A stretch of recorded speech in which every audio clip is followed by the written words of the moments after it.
मुझे किसी तरह से सारे ग्रेट पिरामिड्स ऑफ इजिप्ट का अनरिस्ट्रिक्टेड एक्सेस मिल गया है। ये मेरे आज तक की देखी गई सबसे कूल चीज है। हम एंशिएंट फेरोज के टूम के अंदर जाने वाले हैं, ऐसी जगह जहाँ एंटर करना लिटरली इलीगल है क्योंकि यहाँ बहुत खतरा है। अगर हम गिर गए तो? ओ हाँ, तुम बेशक मर जाओगे। हम स्विम करके पिरामिड्स के नीचे बने एक सीक्रेट अंडरग्राउंड टूम तक भी जाने वाले हैं। Oh my God! हमें एक्सप्लोर करने के लिए सिर्फ 100 घंटे मिले हैं और हम शुरू करने वाले हैं अभी इसी वक्त। मेरे पीछे आओ बॉयज, मजा आने वाला है। ये कितना खूबसूरत है। किसी ने यहाँ ये पत्थर 4500 साल पहले रखा था। बिल्कुल सही, ये पिरामिड लगभग 4500 साल पुराना है। जिस पैसेज वे में हम हैं वो हमें वहाँ ले जाता है जिसे इजिप्टोलॉजिस्ट कहते हैं किंग खुफू का टूम, वो फेरो जिसने शायद पिरामिड्स बनवाने का हुक्म दिया था। ये कमरा द ग्रैंड गैलरी कहलाता है। हमने इस पिरामिड का कितना परसेंट एक्सप्लोर किया होगा? शायद हमें सवाल का जवाब कभी ना मिले। ये सबसे कूल तरीका था जवाब देने का। ये वो कमरा है जहाँ किंग को दफनाया गया था। जहाँ तक हमें विश्वास है। चलो चले।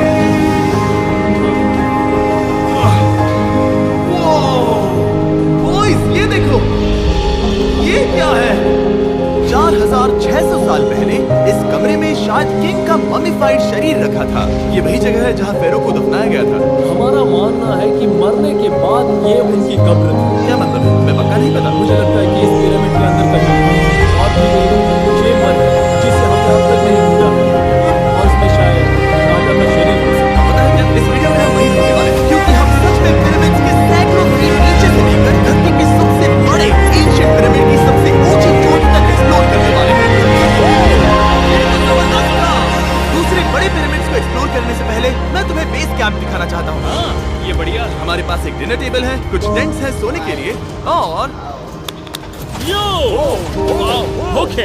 यहाँ तक कि हमने लाइट्स भी लगाई हैं ताकि तुम पिरामिड्स को कैंप से देख सको। ये इस दुनिया की सबसे महंगी नाइट लाइट होगी। ये है वो पिरामिड जिसे हम एक्सप्लोर करने वाले हैं। मुझे सुबह 5 बजे शुरू करना है तो सब जाके सो जाओ। ये पिरामिड्स अपने समय के लिए इतने टेक्नोलॉजिकली एडवांस थे कि कुछ लोग इनका क्रेडिट प्री इजिप्शियन सिविलाइजेशन को देते हैं, जबकि कुछ लोग तो एलियंस की थियरीज की ओर भी इशारा करते हैं। लेकिन इजिप्टोलॉजिस्ट को यकीन है कि इन्हें पहले के इजिप्शियंस ने अपने किंग्स के टूम्स के रूप में बनाया था। और इस वीडियो के अंत तक हम पता लगा लेंगे कि इनमें से कौन सी थियरी सच है। ठीक है बॉयज, उम्मीद है तुम अगला पिरामिड एक्सप्लोर करने के लिए तैयार हो, द पिरामिड ऑफ खाफरे। आखिर इस विशालकाय रचना की खासियत क्या है? हमें ये समझ आया कि हर पिरामिड के बाहर की केसिंग कैसी दिखती थी। एक जमाने में ये सब ऐसे ही दिखते थे। मतलब जैसे एलियंस ने इन्हें बनाया था वैसे? एलियंस ने नहीं बनाया। रामी हमें धरती के नीचे लगभग 100 फीट खाफरे के पिरामिड में गहराई तक ले गया। यहाँ एक ऐसी जगह है जहाँ इस आधुनिक दुनिया में से शायद ही कोई गया होगा। सच कहूँ तो हमें भी नहीं पता था कि हमें नीचे जाकर क्या देखने को मिलेगा। एंशिएंट इजिप्शियंस के पास कार्डबोर्ड था। हम काफी समय से मानते थे कि किंग काफरा को यहाँ दफनाया गया था और अब लोग यहाँ पर सामान रख रहे हैं। वो पिरामिड को रिस्टोर कर रहे हैं। जिमी, उन्हें औजार तो चाहिए होंगे ना? यानी कि असली बरियल चैम्बर कहीं और है। हाँ, रामी हमें उस रूम में ले गया जहाँ किसी जमाने में किंग काफरा की बॉडी को दफनाया गया था। मुझे एक बड़ी सीलिंग दिख रही है। हम इस पिरामिड के बहुत अंदर है। हम पहुँच गए किंग काफरा का असली बरियल चेम्बर। मैंने इससे अच्छी चीज आज तक नहीं देखी। भाई क्या बात है! ये क्या है? रुको, उस तारीख को देखो। जिसने ये लिखा है उसी ने टूम को डिस्कवर किया था। ये उसका दावा है कि उसने इस टूम को डिस्कवर किया। फेरो को यहीं दफनाया गया था। किंग काफरा के मरने के बाद उन्हें यहीं रखा गया था। इसके अंदर लेटना अपमानजनक तो नहीं होगा? अगर मैं तुम्हारी जगह होता तो उसकी जगह शराब को लेकर ज्यादा डरा हो। वैसे उस शराब से क्या होता है? कोशिश करके देखो। नहीं। ठीक है, चलो शराब के लगने से पहले यहाँ से निकलते हैं। ओह माय गॉश, ये पिरामिड तो शानदार था। राजा का मकबरा हमारे ज्यादातर सवालों का जवाब नहीं दे पाया, लेकिन पिरामिड्स के नीचे गहराई में स्थित अंडरवर्ल्ड का एक दरवाजा शायद वो चीज है जिसकी हमें तलाश थी। ये गॉड ओसिरिस का टूम है जहाँ बहुत ही कम ओह माय गॉड इंसान गए हैं। हम क्या कर रहे हैं? और जाहिर सी बात है अंडरवर्ल्ड के देवता का टूम भी काफी गहराई में होगा। अब ये क्या है? ये देखकर तो बहुत गहरा लग रहा है। काल, पहले तुम जाओ। Oh my gosh, oh my gosh, वो इतने आराम से नीचे कैसे जा रहा है? ये बस एंट्रेंस है काल। हाँ, अंडरवर्ल्ड के गॉड के पास जाने का।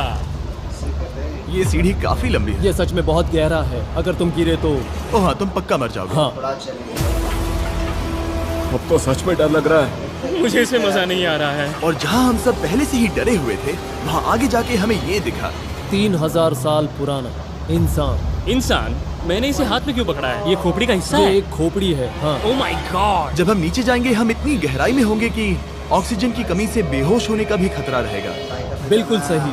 अब चैंडलर ओजाइरिस की कब्र की ओर बढ़ रहा है। ठीक है, ये मैं चला। ओह, मैं पानी में हूँ। वो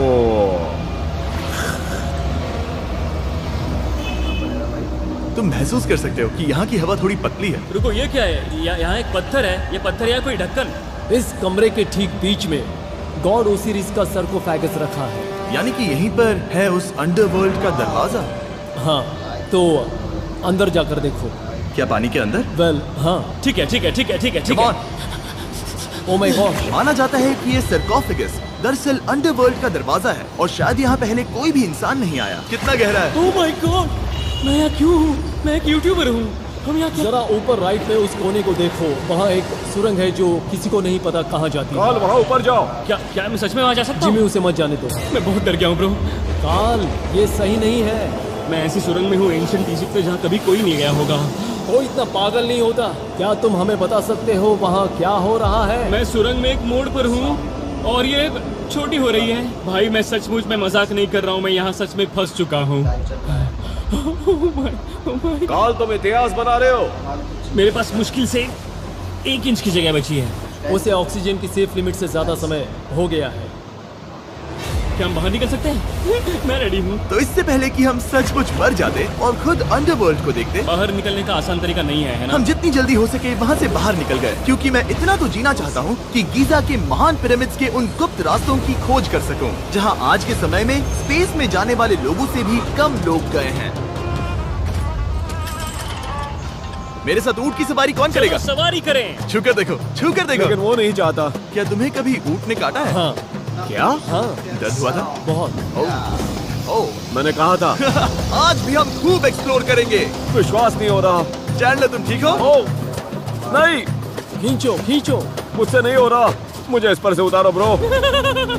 ब्रो ये कितना अच्छा लग रहा है। शायद ये अब तक का सबसे कूल शॉट है। मैं ऊंट पर सवार हूँ और मेरे पीछे है the great pyramids of Egypt. Bro ये तो पागलपन है। और अब गीजा प्लेटो के डायरेक्टर हमारे साथ तीसरे पिरामिड की खोज के लिए जुड़ रहे हैं, द पिरामिड ऑफ मेनकाउरे। अगर आप नीचे देखेंगे तो आपको अभी भी 4600 साल पुराना ग्रेनाइट दिखेगा। ये इलस्ट्रेशन आपको दिखाएगा कि ये पहले कैसा दिखता होगा। वाओ! लेकिन अब 5000 साल बाद ये कुछ ऐसा दिखता है। ये है मेरा दोस्त नोलन। क्या हम उसे वहाँ झांकने के लिए भेज सकते हैं? हाँ। मुझे ऐसा करने को मिला जो आमतौर पर गैर कानूनी है। नोलन संभल कर। क्या आप नोलन पर चिल्लाना शुरू कर सकते हैं? वो डर जाएगा। किसी भी पिरामिड पर चढ़ने के ज्यादा मौके नहीं मिलते। मैं तो ये मौका नहीं गंवाने वाला। रुक जाओ, तुम नीचे आओ। नीचे नीचे आओ। नीचे? हाँ नीचे। ठीक है। नोलन बहुत हुआ, तुम्हें नीचे आना होगा। चलो हाँ, मैं नीचे आ नीचे रहा हूँ। आओ अभी। चलो जल्दी आओ। अच्छा रुको, ये मजाक कर रहे हैं, चलते रहो। ये एक मजाक था। ओह माय गॉड, तुमने मुझे डरा दिया था। ओह माय गॉड, मुझे लगा कि मैं आज गिरफ्तार हो जाऊंगा। आगे बढ़िए सर। चलो शुरू करें। वो रुको रुको, कैमरा नीचे करो। यहाँ इतना अंधेरा क्यों है? क्योंकि हमने लाइट बंद की थी। ओह, तो ये बात थी। ठीक है, रास्ता दिखाइए। पिरामिड की इन सीढ़ियों ने हमें जमीन में 100 फीट नीचे उतार दिया, जहाँ एंशिएंट इजिप्शियन इतिहास में पहली बार डेकोरेटिव कार्विंग्स की गई थी। ये क्या है? झूठे दरवाजों का डेकोरेशन। फर्स्ट डायनेस्टी के किसी भी पिरामिड में नक्काशी नहीं थी, सिर्फ इस पिरामिड को छोड़कर। तो इसे 4-5 हजार साल पहले बनाया गया था। 4600 साल पहले। पिरामिड की ओर गहराई में जाते हुए अगली सुरंग हमें एक ऐसी जगह ले गई जिसे कहते हैं मेनकाउरे का एंटी चेम्बर। वो यहाँ पर तो बहुत सारा इतिहास है। उस कमरे में क्या है? मैं तुम्हें बता सकता हूँ, वहाँ कुछ नहीं आप वहाँ ऊपर गए हैं? है। नहीं, तो फिर कैसे पता वहाँ कुछ क्योंकि मैं नहीं? यहाँ से देख सकता हूँ। वहाँ देखो, ओह। बस एक सुरंग है और कुछ नहीं। हाँ, मुझे अभी दिखाई दिया। हाँ। सवाल पूछना जरूरी है। द पिरामिड ऑफ मेनकाउरे, जो अपने कॉम्प्लेक्स पैसेजवेज के लिए जाना जाता है, वो हमें ले गया उसके बरियल चेम्बर तक। तो ये है किंग का कमरा और इसकी गुम्बद नुमा छत भार को झेलने के लिए बनाई गई थी। उन्होंने 5000 साल पहले ये सब कैसे जाना? अगर तुम पिरामिड बना सकते हो तो कुछ भी बना सकते हो। हाँ, कुछ भी कर सकते हो। कुछ भी कर सकते हो। बाहर आते वक्त मेरे मन में एक सवाल आया, इस पिरामिड के बाहर 3 और छोटे पिरामिड्स क्यों बने हैं? ये 3 छोटे पिरामिड्स क्या हैं? मेनकाउरी ने अपनी 3 पत्नियों के लिए ये छोटे पिरामिड्स बनवाए थे। तो मेनकाउरी की 3 बीवियां थीं और ये उनकी कब्रें हैं। हाँ। नोलन, इधर आओ।